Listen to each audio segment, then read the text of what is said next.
Hello everyone, কথা ধারাবাহিকের আজকের পর্বে দেখতে পারবেন বুলি অ্যালফাবেট পড়তে বসে, কিন্তু এ উচ্চারণ করে বি উচ্চারণ করতে পারে না, সি উচ্চারণ করে ডি উচ্চারণ করতে পারে না। বুলি বলে এত পরিশ্রমের কাজ বুলি করতে পারবে না, তাই সে প্ল্যান করে কাঁচি খুঁজে নিয়ে আসে এবং যেটা সে উচ্চারণ করতে পারছে না বি এবং ডি সেটাকে সে কেটে ফেলে, কেটে সে মুখে পুরে খেয়েও নেয়। ছোটকা আর এদিকে নীলাদ্রি আসে, এসে দেখে যে সেখানে বইয়ের অর্ধেকটা অংশ ছেঁড়া।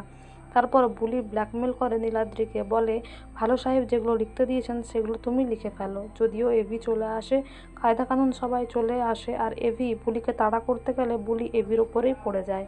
ছোটকা বলে জোর করে তো কিছু হয় না, বুলি কি চাইছে সেটা জানতে হবে। বুলি বলে তার কসমেটিক্সের খুব ইচ্ছে যে শপিং মলে তার কসমেটিক্সের দোকান হবে। এভি তখন বলে ঠিক আছে, ঋতু ওকে নিয়ে যাবে পার্লারে আর ওকে কাজ শেখাবে। তারপর সেই মতো ঋতু গোবরডাঙ্গায় নিয়ে যায় বুলিকে এবং ফেসিয়াল বা হেয়ার কাটিং এই সব কিছু কাজগুলো বুলি শেখার চেষ্টা করে।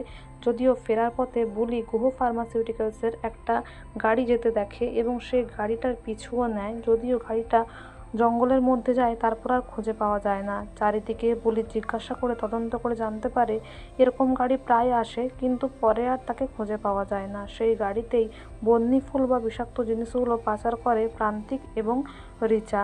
এদিকে একটা নতুন কেস আসে প্রত্যয়ের কাছে যে বয়স্ক কিছু পুরুষ মহিলাদেরকে খুঁজে পাওয়া যাচ্ছে না, 15 দিন ধরে নিখোঁজ হচ্ছে একের পর এক।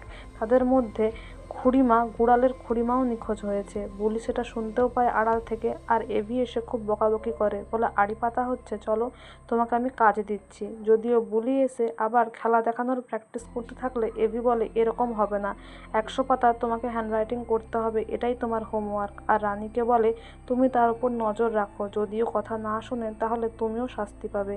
এদিকে বুলি মনে মনে বলে যে এই কাজটা তো করব, কিন্তু তার আগে আরেকটা অন্য কাজ বাকি আছে। তো বন্ধুরা, এই ছিল আজকের আপডেট। কিন্তু এরই মাঝে ঋতুর মনে প্রশ্ন জাগে, সে বুলিকে বলে তোমার মধ্যে কথার মতো একটাই ব্যাপার আছে, সেটা হচ্ছে তদন্ত করা। এই যে তুমি গাড়ির পিছু ধাওয়া নিচ্ছ, কোথায় গেছে, কেন গেছে, এই সমস্ত জানতে চাইছো। যদিও জানি তুমি কাজে ফাঁকি দেওয়ার জন্য, দেরি করে বাড়ি ফেরার জন্য, যাতে পড়তে না হয় তাই জন্য তুমি এরম করছো। আমি এভির কাছে গিয়ে নালিশ নিশ্চয়ই করব। তো বন্ধুরা, এই ছিল আজকের আপডেট। আগামী আপডেট জানতে আমাদের সঙ্গে যুক্ত থাকুন। Thank you so much. Thank you.